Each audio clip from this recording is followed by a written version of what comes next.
Hey everyone, it's Anne. I know that I told you I was going to release the next episode next week, but I am here in my hotel in Inverness right now, realizing how many interviews I have. And if I stick to the every other week schedule, I'm going to be talking about Wool Week and Loch Ness Knit Fest until December. So I've decided to go ahead and start putting out some of these interviews that I got. The first one that I'm going to release is actually the third interview, but I wanted to release it before Loch Ness Knit Fest happened. It is my interview with Harriet Middleton, and I'm very excited to share this one with you. She was an incredibly gracious interviewee, and it's a wonderful discussion of her life as a knitter, of how the Harriet's Hat project began, and a lot of the positive things that have happened because of it.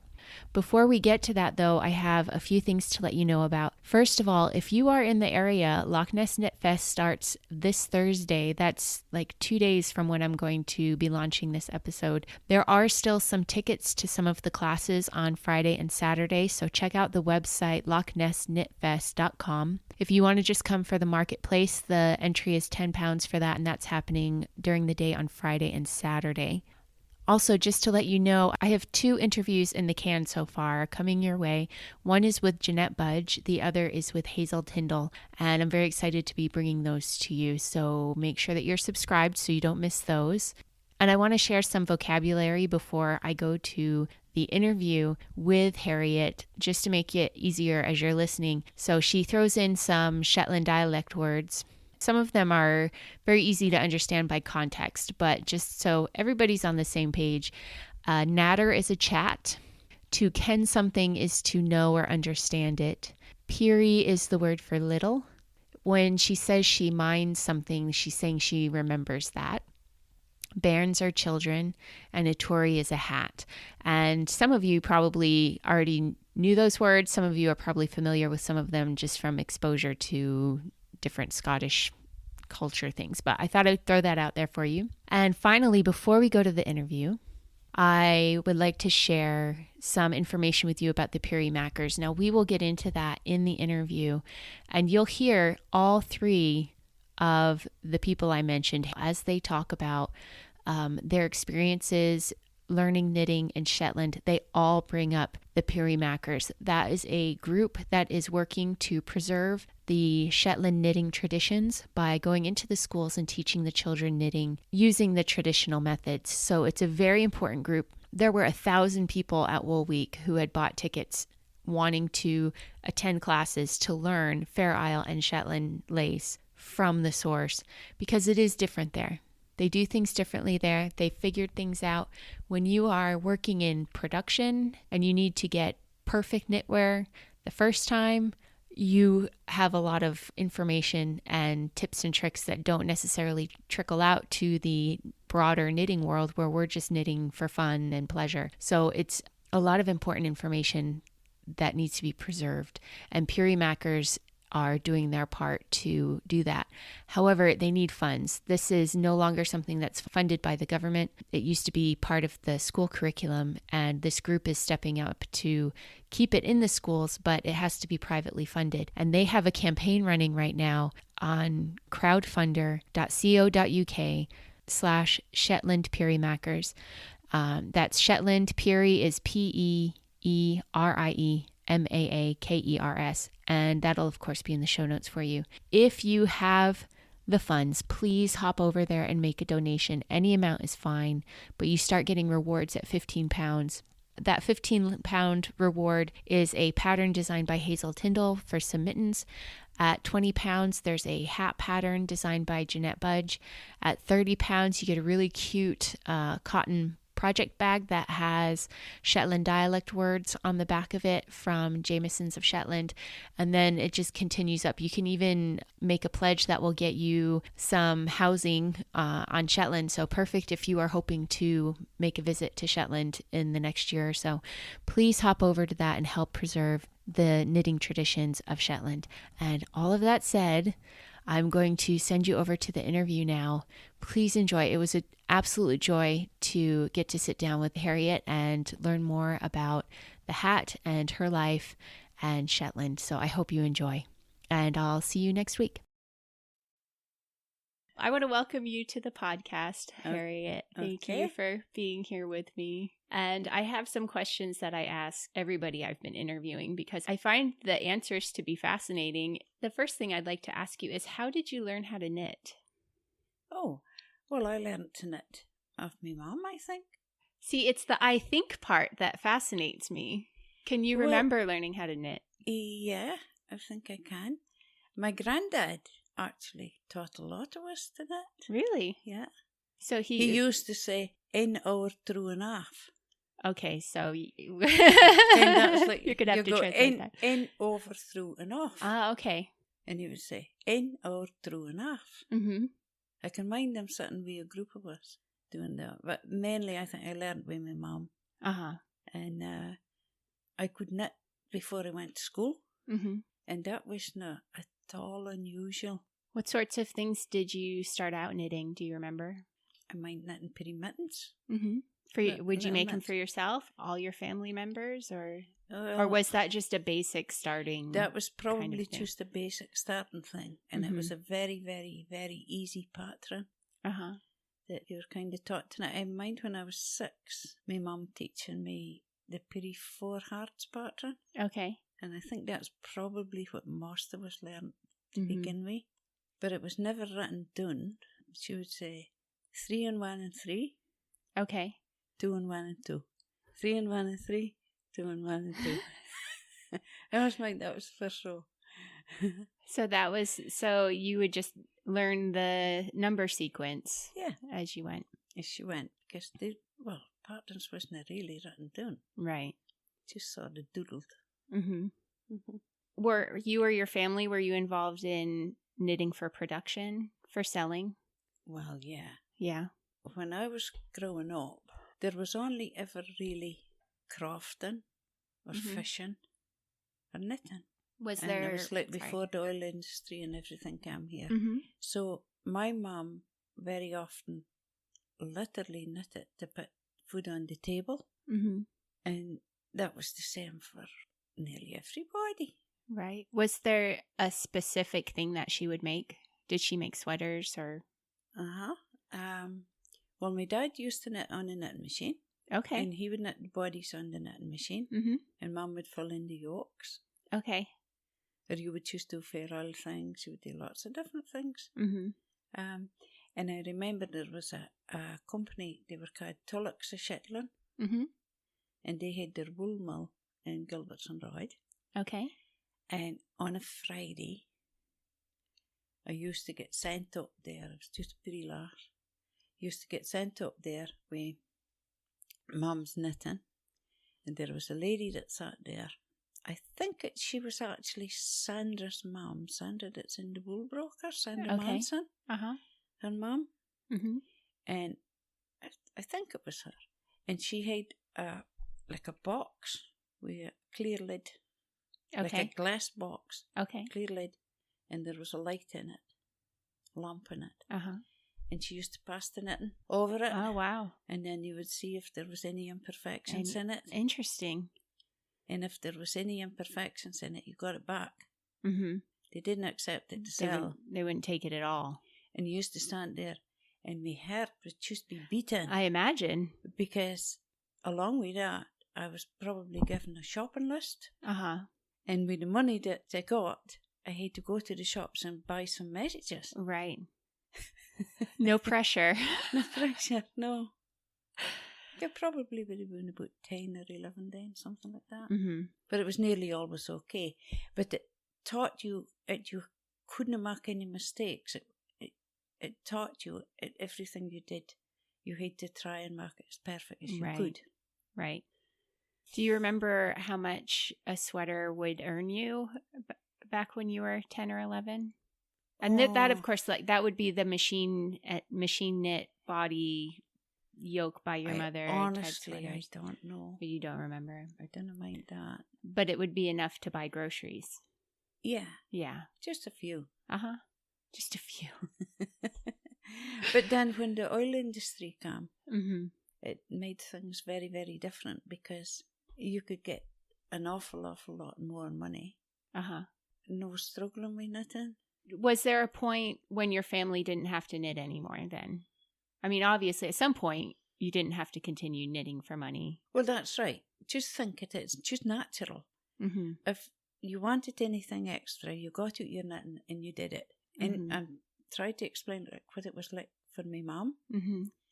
But when my bairns was growing up, Mm-hmm. if there was a school trip or they wanted fancy designer shoes or they wanted little extra things, well, you just got out your knitting. You did it more for that little extra bits and pieces is what you did it. It wasn't so necessary then. So if they wanted something extra, would they be the ones who would knit for it, or would you be the one who knit for it? Well, I would probably be the one that would knit for it, but they would have to help. They would have to do something towards it. But when the oil came, then my mum was very, very passionate about Shetland and its heritage. Mm-hmm. She loved knitting, absolutely loved knitting. And she never ever wanted it to be like a thing that would die out, and she was very worried about it. Yeah. When the oil industry came, because you used to be able to do maybe a little bit of finishing, or you could do some knitting for shops and things like that. And then, well, they didn't need to do it the same because they could get jobs that would pay them a lot more money. And then when you wanted to get knitting to do, you couldn't get any finishing and things like that to do for extra money. Mm-hmm. So it was a bit worrying, maybe for the likes of my mum that was really wanting to try and keep it all alive. Right. Keep the tradition going. Keep the tradition going. So if she was here today and she could see all the MRI Maakers. Isn't that a wonderful program? Yeah. She would absolutely love that. Absolutely love it.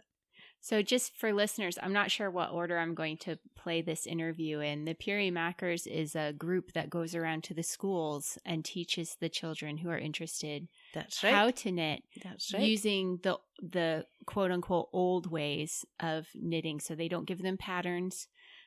They have to either copy a piece of knitting or they have to memorize it and produce it themselves. So that and they're using knitting belts and all the old ways to keep it going, because the interesting thing is that Fair Isle's popular the world round.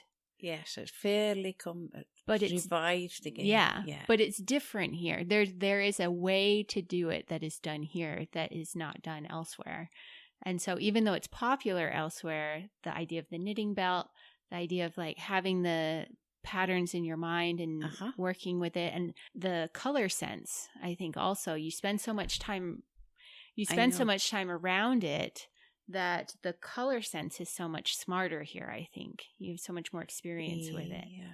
Well, some people are just naturally very, very clever at blending colours. Yeah. And you'll never, ever, I don't think, find wool that blends together as nicely as what Shetland wool does. It just seems to blend together it's quite easy to blend it together. Yeah. And it just sort of molds into each other. It's not like a start drawing a line and then another colour. And the thing that my mum always thought was a good way to blend in colours was it didn't change two colours on the same row. Yes, only one colour change per row. Yeah. And then it just sort of blends into each other a little bit better. Yeah. Another remarkable thing about the wool here is how well it stands up to time. I'd see women around town with these beautiful sweaters on, and of course it's wool week, so it's acceptable to stop them and ask them about it. And oftentimes their sweaters were 30 or 40 years old. Yeah. They still looked beautiful. And if anything, they appeared to be getting more lovely with time because of the blending, you know, as it is there in the sweater together, and it just tends to sort of soften together and look more beautiful as time has passed. And I think that just goes to show that if you make it with the right tension and you look after it properly, it will last a lifetime. Yeah, it's amazing stuff. I'm going home with a lot of it. Good. Good. I mean, the sweater that I have, that I've been wearing all the time to Woolwich, actually used to belong to my mum, and that one is 38 years old.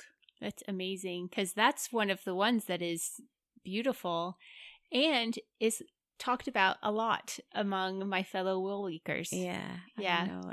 It's my most treasured possession, I would say. Mm-hmm. My mum won a competition years back, and her prize was a trip to Dallas. Oh, wow. In Texas. And she could take a friend with her. And the friend that she took with her was called Annabelle Bray. And Annabelle was the most expert knitter, I think, that Shetland has ever known. She really, really was just in a class of her own. I don't think anybody will ever match her. And as a thank you to my mum for taking her on this trip to Dallas, she gave her the sweater, knitted it special for her. So whenever I go to do anything at all, it's got to do with knitting or or trying to keep it alive and that sort of thing, I always wear my cardigan. It was my mum's. And then I feel like I bring them with me. It's beautiful. It's a remarkable sweater. It is really nice. And I don't know if you know, but people have been taking pictures of it all week. Well, I know. And then talking to each other, like in classes. I know. Did you see Harriet's, sweater? And they'll I know. compare photos that they've taken. And they've asked me for patrons, and they've asked me for this. There's no chance. No, it's gorgeous. It's a gorgeous sweater. I can understand that too. It keeps it special. It's unique. Yeah. And then I suppose another thing is you're talking about knitting belts and things like that. But if you're wanting to buy what you would call a true Shetland cardigan or sweater, you'll find that you'll never ever find a seam in it. There'll never be anything ever sewn up in it. Because it's all knitting around. It's all knitting around. If it's a cardigan, you put a stick at the middle. At the front. When you get to the armpits, then you put sticks in the armpits, and then the sleeves is picked up and knit it down the way in the round. So your knitting belt, if you have your knitting belt, it helps to keep your tension straight. It helps to keep your tension right. And you can imagine if you were knitting a sweater for a big man, by the time you got to the second sleeve, it really would be quite heavy. So you would have to take the bits of the sweater that you knit it and maybe tuck it into your knitting belt. Oh, wow. Yeah, just have it hanging there. Just to hold it tight so that your tension stayed right. Right. Well, you'll be seeing pictures and things, but like in my granny's day, then she would have a knitting belt on. They would be knitting all the time. Maybe when they get to the pit hill to trying to come some pits or whatever. Right. They always had the knitting belt, so they could just have the knitting with them all the time, and then their hands could be free, and that as they walked. I think some of us nowadays wish that we had more time to knit. I know. But at the same time, to be constantly knitting as you're having to take care of everything else, gathering peat and cooking and I know. Watching the kids and everything. I know. They had to find time to knit, to carve it out of those few minutes, few moments walking the peat back or waiting for things to boil or whatever. Yeah, that's right. But I mean, if knitting if it's in your blood and you enjoy it, I find it quite impossible to sit down without knitting. Yeah. I forgot my knitting today. We met a couple for breakfast this morning, and I forgot my knitting. It was driving me crazy. I just love knitting. Just love it.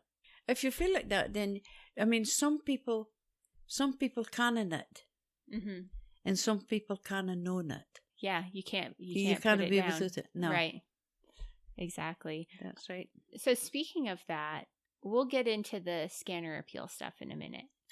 But before we get into, I'm interested in what your knitting life was like before you started the MRI Maakers.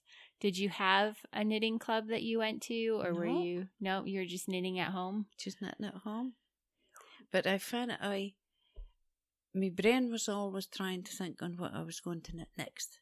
You'd be knitting something, and before you'd finished it, then your brain was going on to what you fancied knitting the next time. Yeah, I think a lot of listeners understand that feeling. Yeah. So in January of this last year, so within the year, the Shetland MRI Scanner Appeal began the campaign to raise money for the MRI scanner. And it wasn't that much longer before you started the MRI Maakers. Is that correct? That's right. So do you remember, when was that? Do you remember? Well, our first marking group was on the 2nd of May this year. Okay. But I'd been going out and about on my own to different craft fairs and things. Okay. Because I'd hate to have reason to be travelling back and forth to Aberdeen for a MRI scan. I went once every 3 months for 2 years. Mm. And that was just a case of scanning to make sure that everything was all okay. Mm-hmm. And I was not ill at all when I was travelling. Mm-hmm. But if it was somebody that had been through horrible treatment and maybe wasn't very well and having to spend 14 hours on the boat, on the ferry in winter or whatever, I was so, so, so grateful for the reassurance that it gave me. When they launched the appeal, it was only natural for me to want to give them something back. That's all I wanted to do. Mm-hmm. So what sort of things did you start off with then? Well, I started off doing things like I maybe went to different local craft fairs and things like that. Was on here and there. And every knitter would have a big stash of wool. There's no knitter. That's very true. So I started going around things, just using up my own wool. Mm-hmm. And I had an MRI bucket. And I think anyone who's been here recognizes those instantly, those bright blue. That's right. MRI. And I never ever came home with less as what I went out with. Because people would come and say, well, this is going to end up costing you money. Can I give you some wool to knit with? Oh. Or I've knitted a scarf, or I've knitted a pair of gloves, or I've done this or that, the other. Mm-hmm. Would you be able to sell them for me? Mm-hmm. Put the money into the appeal. And then, of course, they would put donations in the bucket and that sort of thing. And like I say, everywhere I went, I got donations of wool. Mm-hmm. And this bag of wool grew and grew and grew. And then my sister-in-law, Merino, she started to help me. And one day she looked in the bag and she says, Harriet, we're going to need a little bit of help. Can I do this on my own? So we just sort of thought about that. And then I happened to be at a fundraising event. It was for a swimming club. Okay. And they'd invited me to go there. And I went, and there were a lady that came to see me. Her name is Heidi Andrews. Okay. And she'd already done a head shave.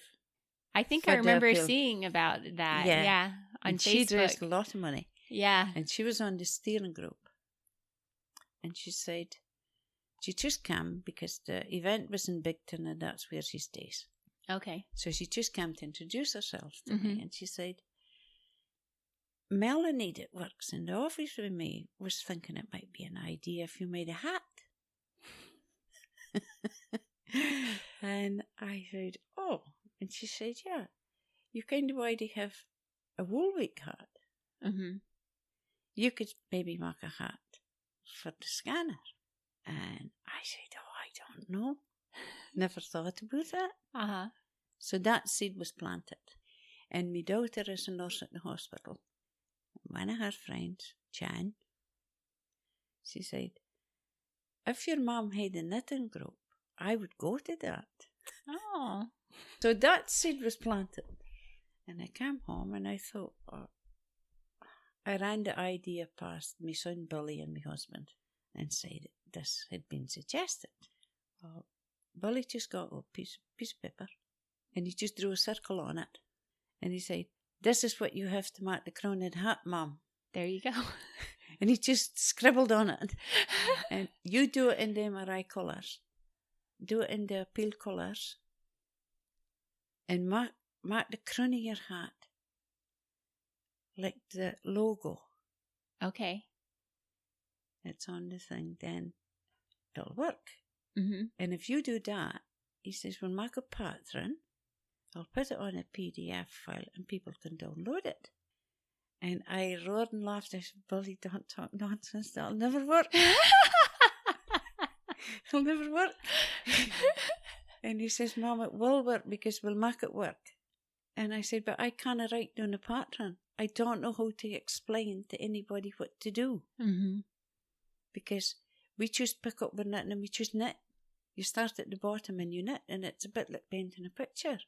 So when you come to write it down, to explain to everybody what to do, it was very, very difficult for me because Shetlanders don't do that. Yeah. But between us, we got it done. And that's how it sort of And that started. was the start of it, yeah. So did the group exist before the hat or the hat before the group? No, the hat before the group. The hat came before the group. So you had the hat. So we had the hat. You got the PDF made. Yeah. And then where did it go from there? Did you start selling the hat? How did people hear about the hat? How did you start spreading the word about the hat? Well, we just called it Harriet's hat. And there was a little bit, there is on the back of the patterns, information about it. Right. And different ways that folk could donate to put money into the appeal. And we just thought that it would just get downloaded. It was going to cost £4 to download it, because I thought if you keep it less as a paper note, it's small change in somebody's pocket. There you go. And when I was going out on my own, before we ever launched the thing, my idea was that I wanted to go out, knit a few pretty bits and pieces in my house, maybe a headband or a hat, not the official hat, but right, I used to do just the other hat. And my idea was that if I just went out and about and everybody bought something, they could give it to somebody for a Christmas present or something. Right. It wasn't costing me anything to do it. They were getting something in return, and it just seemed to grow and grow and grow. How did it switch from just being a PDF to the printed patterns? How did that happen? Well, I think we just came to realise that folk would maybe like to have a hard copy. And I think we ordered, I think it was 100 or something. I can't mind exactly. 100. I just laugh knowing how many have actually sold now. I just thought that it wouldn't work. I just didn't think that a pretty Tory like that could turn into the thing that it turned into. Yeah. But it would never have happened, I don't think, if it not been for Billy doing all his IT stuff and everything like that. Yeah, he does a great job with the social media. Yeah, he really does. Stuff. And he decided he was going to put it on Twitter, I think it was. Okay. And Kate Davies, she, I don't think normally does anything to do with charities and things like that. But she'd had reason before to have to be in an MRI scanner. And all her patterns is like Shetland, and they're absolutely gorgeous. Well, she did the most amazing blog about me. And then it exploded. And then it just absolutely exploded. And then we were contacted by the Minnesota. Yeah, the Minnesota Knitters Guild. That's right. Did a knit along. Yeah. Yep. Well, they contacted us and they said that they would like to do this knit along, but they would maybe change it a little bit this year. And they wanted to do a worldwide knit along Harriet's Hat in Public Day. Yes, because Knit in Public Day was coming up. That's right. Right. So that's what they called it. Yes. Worldwide knit along Harriet's Hat in Public Day. And they used Ravelry for their base. And I think the idea was that they were supposed to cast on my hat on the 8th of June. Wherever in the world they were at. That's right. I remember. I was part of that. I cast on as well. Yep. Did you? Yep. That's good. My first fair isle. And then you had to submit your photos casting on. Right. And there were hundreds. Absolute hundreds. Well, in order for everybody to do that, they all had to download the pattern. Yeah, exactly. So the machine went crazy. Uh-huh. Just went absolutely crazy with his downloads. Billy had an app on his phone, and every time somebody purchased something, it would go ka-ching, ka-ching, like a cash register. Well, when that started happening, it just went mental. I had to change it. Billy, turn off your phone. Yeah. And we were sitting with some of my group of knitters. We were sitting upstairs in the cafe in Merino. That's very public. And then Billy got a message on his phone. I think the very first one that came through was for Australia. Oh, wow. And then we got another one. There was a lady flying to Hawaii. And her photo was her cast on. On the plane? On the plane. And her downloaded pattern was in the back of the seat in front of her on the plane. And she was flying. It's crazy. And here you had 100 patterns printed. Well, then I think we maybe got 500, and then I think we maybe got 1,000. Yeah, well, because it was the cruise ship season here. Yeah, so right. People were coming through town as tourists and hopping into the shops and seeing it there. That's right. And a group of people that we really can't thank enough is the tour guides. Oh, yeah. Were they spreading the word as well? Well, one in particular, she's in my Maakers group, Edna. Mm-hmm. She's a tour guide. Mm-hmm. She always had a hat. Oh, okay. On her bus. And just talking to people and explaining to them what you did. And she would get asked, like, what do you do in the winter time? Because there's not very much daylight up here. And how do you amuse yourselves and all that? She started to tell them about and the hat. She just, well, since you ask, here's this hat. And then she explained about the scanner and this big thing that was going on and this big appeal and everything. Mm-hmm. And all the tour guides did that. Mm-hmm. So, of course, they would direct them to the wool brokers or Jamieson to Shetland and everything. And Oliver were patron. Oliver Henry, the patron of Wool Week. The patron of Wool Week. Well, they decided in store, anybody that bought, they made up kits. Anybody that made up the kits, they kept note of every single penny that was used until 200 hat patterns had been done. And then at the end of that, they present it with a check. Right. £2,566. Amazing. And that was all the wool, all the money. The donation from the wool. Yeah, all the donations for the wool. And then Jamieson to Shetland donated wool. Mm-hmm. Lots of lovely spindrift yarn and stuff. For the Maakers to use locally to make the hat. So what we did was every time I would have, we met, or we do meet, every second Thursday. Okay. In the hospital canteen. Obviously when the canteen is closed, it's like 6 to 8 at night. And we take along all this donated wool. The Maakers help themselves to wool to go away for 2 weeks. They create something. And it's fascinating to see what some of them do. It really is. There was a booth yesterday at the Makers Market, and there was 2 full tables. There was a bin on the ground full of, I think the bin just had hats in it, but the variety of the hats was amazing. There were just all sorts of scarves and hats and bags and accessories and sweaters that people had come up with. To donate to the MRI Maakers to then sell on. So it's not just the patterns. It's actually the Maakers make items to sell still too. That's right. And I know the website hasn't been added to recently because Wool Week was coming up. But items are going to be appearing on the website again too. If people want to buy something made by an MRI Maaker. I have indulged myself.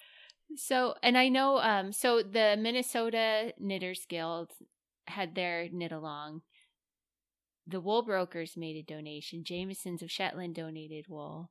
I know the Woolly Thistle did a donation where if you bought the yarn from her, she donated the the profit from That's the yarn. Right. That's right. And then Morehouse Merino did a knit along, and every hank of yarn bought during that month, she donated $1 to That's the fund. right. Is there anything else I'm missing? There are all these, international attention Mm-hmm. where this idea, and I think it's, as you said, with Kate Davies, people understand what it's like to get an MRI. That's right. They either themselves or a family member. That's right. They've gone through it. And so hearing what Shetlanders have to go through in order to get that test done touches people, and they want to help. I know. And you never know the journey that somebody has maybe been on. Mm-hmm. It makes them feel so passionately about getting it. Yeah. But I can never get over why would anybody care whether we really got an MRI up here? It's it's mind-boggling. I think, personally, for me, mm-hmm. it's one of those problems where the issue is money. Mm-hmm. If there was the money for this thing, this problem would go away. That's right. So there's an easy solution, We just have to get some money. And That's right. Just get it, and then the problem solved. Just get it with that. But it's not that we have to change hearts and minds. Uh-huh. It's not that we have to educate a nation.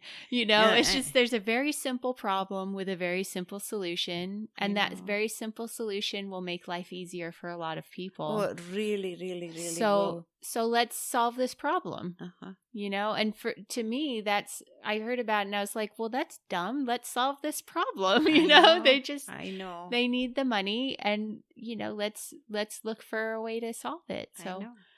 And then once it gets to a certain level, once it gets to a certain level, then they can approach, probably the charitable trust and get some public funding and things like that. Right. And once that happens, then it'll just rocket. It'll be quicker. Yeah, I was talking to someone at the event the other night. They had they hosted an evening on Thursday during Wool Week for all of us to come in and, hang out together and meet the Maakers. And there was a raffle where almost everyone won a prize. But I was talking to one of the ladies there, and she was just like, well, they're going to get their MRI. Yeah. Like, look at this, they're going to get their MRI. And I said, the solution's here. It's coming. It's just a matter of time now. That's right. That's right. So as Harriet was saying, at a certain point, you have to show that there's interest in your project before you can then apply to certain bigger charities that will give the money. So at a certain point, it'll sort of tip the scales for you. And then I think you probably have to demonstrate that you really want it, but a bit like a business plan. Right. You're willing to work for it. It's not just a frivolous, wouldn't it be nice if we had a park here or something. It's you're willing to work for this scanner yourself as a community. That's right.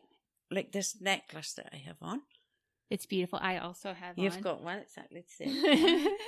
That's when it was done in honour of the MRI Maakers. Mm-hmm.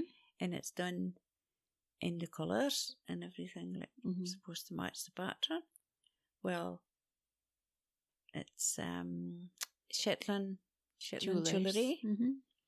It's doing that. So for everyone that they sell, they're going to donate 20% back into the appeal. Mm-hmm. Which is about £18, I think.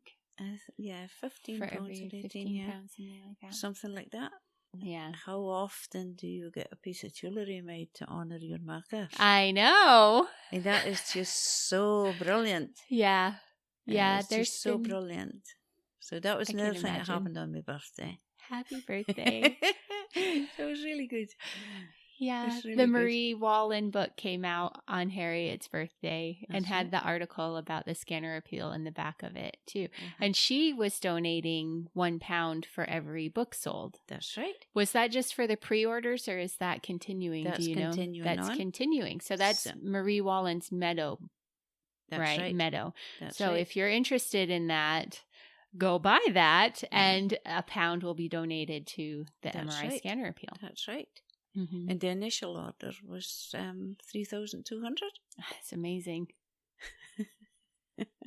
So that was in before. Uh-huh. So So do you know how, because Wool Week has also been very successful for Harriet's collection, we'll say, because it's more than just the hat now. There's a hat, a headband, fingerless gloves, mittens, and soon to be a cowl, which is beautiful, by the way. But all the patterns except the cowl that's still being worked on have been available for sale while all of us knitters have been here. Yeah. You all have been in the hub so people could come over and learn more. There was the Makers Market. There was the raffle. Do you know where the fundraising stands at this point for the MRI Maakers? How much you all have raised? Oh, the MRI Maakers, I think it was something like, I'm trying to say, I think it's 57,000. And you just crossed 50,000 the other day. I think. That's amazing. And the interview with Kristy Glass happened in July. And I think I was saying that you were almost at 30,000 at that point. All right. Yeah. So you've almost doubled it since then. Yeah. You've almost added 10,000 in the last week. It's crazy. Amazing. It's amazing. It is really quite crazy, but it's really, really good. Yeah. It's been fantastic to watch. I just didn't ever think, at the very beginning, I thought, well, we might get £200. And that'll be £200 more as they had before they started. Yeah, that'll be great. £200. Yeah. But, I mean, for me, the appeal is about so much more is the MRI Maakers and what we do. Because there's so many things that goes on. Like there's a group of children in the sandwich school where some of my grandchildren go to. Okay. Well, they got given a £10 note. They went to the shop. They bought lots of lollipops. Oh. And they set up their own little shop. Nice. Just outside one day. Just beside it. And they called it Lollipop Love. Oh. And they sold all this lollipops for more. And of course everybody was getting the money. Well, there was only 4 of them, I think, in the group. But there is something like £45 or something. Oh. Just in the metro of nowhere. And then there was a little boy that I heard about that was doing bacon. He did his pile of bacon and he went and sold it to his neighbours. Well, that's as important. Yeah. And there's folk out selling duck cresses with plastic ducks. There are people that had birthday parties that instead of having presents, they're doing this. They're doing fundraising. Yeah, and anniversaries. I've seen people do that. Funerals. Donations for that. There's folk at funerals, they'll ask for donations. There's so many things that's going on. Yeah. If you're really interested in the Harriet's Hat Project, you should be also following the MRI Scanner Appeal on social media, because that's where you'll hear about a lot of these other drives that are going on. And some of them, you might appeal to you as well as a way to donate to the fund. Right. That's right. I guess over on Bressa, they were selling knit items just for whatever donation you wanted to make to the MRI Scanner Appeal as well. So it's all over on the island. You see the donation buckets, or you'll see in a little shop they'll have something for sale that says, proceeds are going to the Scanner Appeal, and that's all over, like Unston Yell and everywhere you see those right. buckets. So that's right. Yeah. Everybody's working on this. It's not just that. I mean, the MRI Maakers are doing a huge job, but it's a popular drive being done throughout the islands. That's right. And the first thing that I sold at the market was a most gorgeous one-ply lace shawl. And that was knitted by a lady that is a Shetlander, but she now lives in England. Okay. So she sent it up to be sold. So she knits stuff for the appeal. She sends it up here to her cousin. Her cousin makes sure that she gets, well, like the hat, it had to be dressed and board it and all that. And then she gives it to us and we sell it. Well, that shawl on its own, the lady that bought it paid £400 for it. Oh, goodness. Wow. And that was before, and that was your first sale. That was before 11:05. That was my very first sale. So you should have known right away this was going to be big, Harriet. So, yeah. That's remarkable. And I have no doubt at all. I mean, she's been telephoning. She knows that happened. And I bet you a pound to a penny she's busy sitting knitting another one. Probably, yeah. When you understand how big of an impact that can have, that makes you want to do more.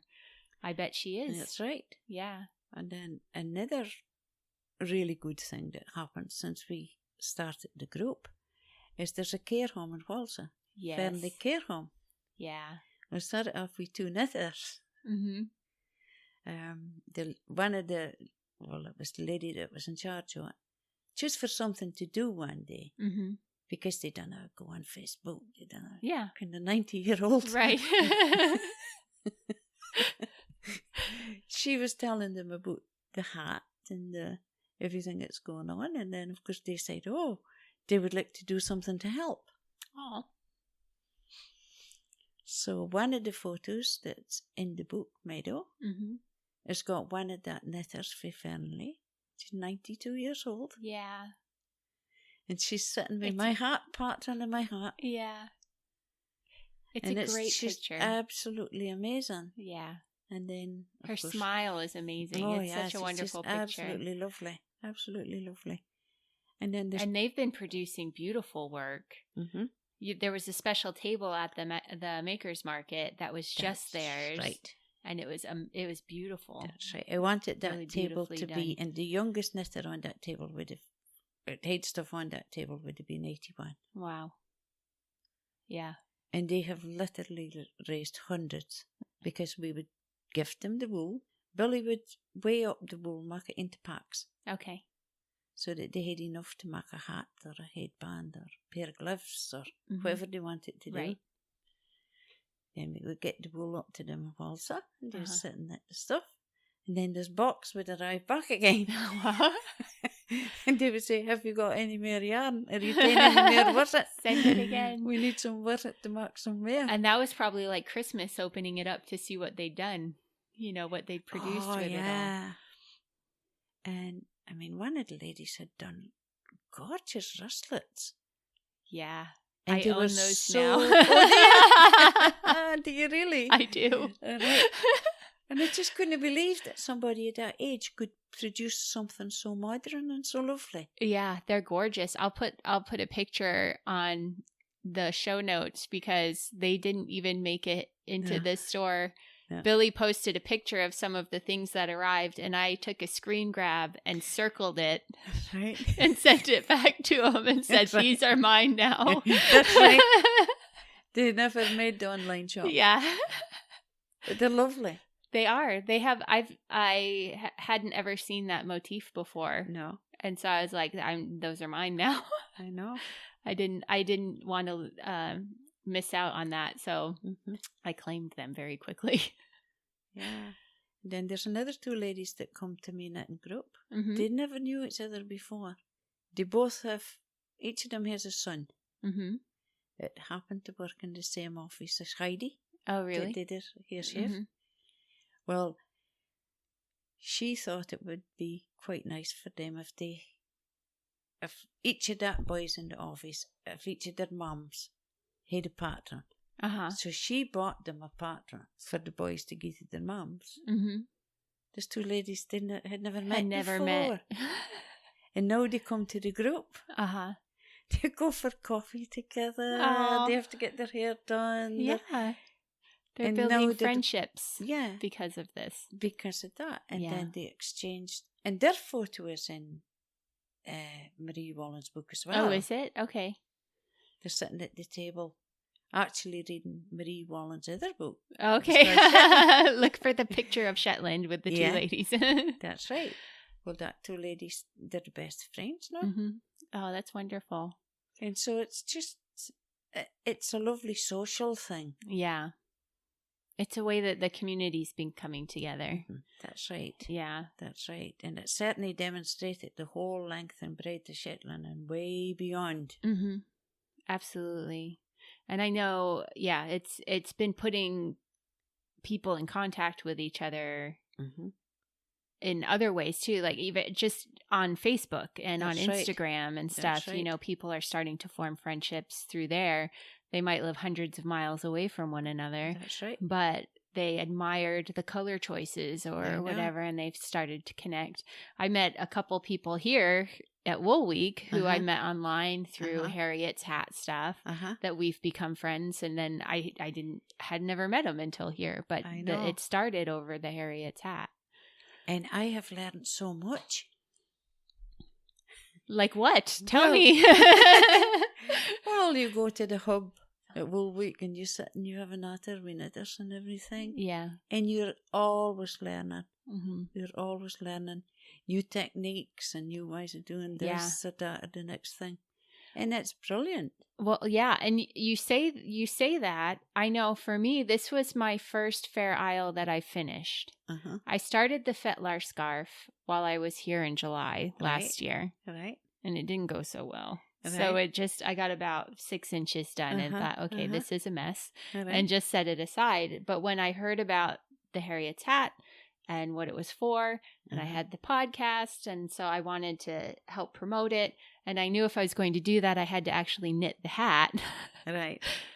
I made myself do it, you know. It was hard because I didn't know what I was doing, but I used YouTube and asked online a few things, and then it got easier and I was able to finish the hat. And then after that went on to, you know, the headband and the mittens, and then I was able to knit all the Wool Week hats, and I bought stuff for my first sweater now, you know, and it's all because of the story behind the hat and wanting to be a part of it, you know, wanting to be a part of this momentum to help Shetland get an MRI and help these people out. And I'm not the only one who has started knitting Fair Isle because of this. There's so many people who have said the same thing to me. I know with the Morehouse knit along, there were dozens of people who had never done Fair Isle before who started it with the Harriet's hat and the help that Erin from Morehouse was giving them. That's right. You know, she has instructional videos available if you're feeling nervous about trying it. But it's just been amazing to see the community that's come up around this project. I know. Not just here on Shetland, but among knitters in general. I know. And your mom would be proud. Oh, you're doing your bit. She really, really would. Yeah, you're doing your bit to preserve Fair Isle with this as well. You started something really good, Harriet. Well, and it's snowballing. It's just getting bigger and bigger. It's just growing arms and legs. Yeah. The wheels is going on the bus. The other night when I went to bed, I said to my husband, "Can you unsong? The wheels on the bus goes round and round, and Granny on the bus goes net, net, net." Well, the wheels on the bus didn't seem to want to stop. They just keep going. They just keep. You can't stop knitting. No. No, that's right. Oh, well, thank you, Harriet, for coming to me. Very kindly came to me today so we could have this interview. I've been hoping for this. Well, so. I hope it's okay. You did a great job. Oh, so it's okay. Thank you very much. I'm looking forward to the cowl pattern. Do you know the website for people who want to go learn more? MRI Maakers. MRIMaakers.com. Yep, 2 A's in Maakers. 2 A's in Maakers. 2 A's, 1 K. Thank you, Harriet. Have a great afternoon. Thank you.